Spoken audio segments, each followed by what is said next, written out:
મિત્રો, જેને રાહુ તારે એને કોણ મારે? મિત્રો, જ્યારે રાહુ ખરાબ થાય છે ત્યારે એ તમારા જીવનની અંદર સંઘર્ષ વધારી દે છે. તમે મહેનત તમારી વધી જાય છે. તમે દરેક જગ્યા પર સ્ટ્રગલ કરવી પડે છે. તમે ભ્રમિત થાવ છો, લોનોના ચક્કરમાં આવી જાઓ છો, કર્જ વધી જાય છે. આ બધી જ વસ્તુ થાય છે. પણ જો એ જ રાહુ તમને પોઝિટિવ ફળ આપે તો રાહુ જે આપે છે એવું કોઈ નથી આપતું. જેટલા બી મિલેનિયર લોકો છે એ બધાનો રાહુ પાવરફુલ હોય તો જ એ લોકો મિલેનિયર બની શકે છે. પણ રાહુ ફક્ત 3 દેવના કંટ્રોલમાં રહે છે. એ છે વિષ્ણુજી, શિવજી અને હનુમાનજી મહારાજ. હનુમાનજી મહારાજ પણ શિવનો અવતાર છે. જ્યારે મિત્રો રાહુ તમારો ખરાબ થાય તો બસ આ ઉપાય કરી લો. મિત્રો, તમારે એક લાલ અને એક પીળી દોરી લાવવાની છે. ઘણી વખતે આપણે હાથમાં લાલ દોરી, પીળી દોરી બાંધતા હોય છે.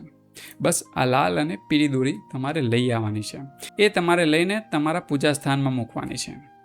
ત્યાં આગળ તમારે ઓમ નમો ભગવતે વાસુદેવાય અથવા તો તમારે વિષ્ણુ સહસ્ત્રનો પાઠ કરવાનો છે અને પછી હનુમાન ચાલીસા કરવાની છે.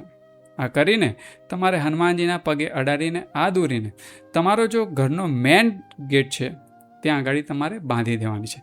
અંદર બાંધો, બહાર બાંધો, કોઈ એ નથી, પણ તમારે ત્યાં બાંધતી વખતે તમારે એક વાક્ય બોલવાનું છે. તમારે બોલવાનું છે કે રાહુ, જ્યારે તું આવે ત્યારે સમૃદ્ધિ લઈને આવજે. બસ આટલું વાક્ય તમારે બોલવાનું છે. આ ઉપાય કરીને જુઓ તમે.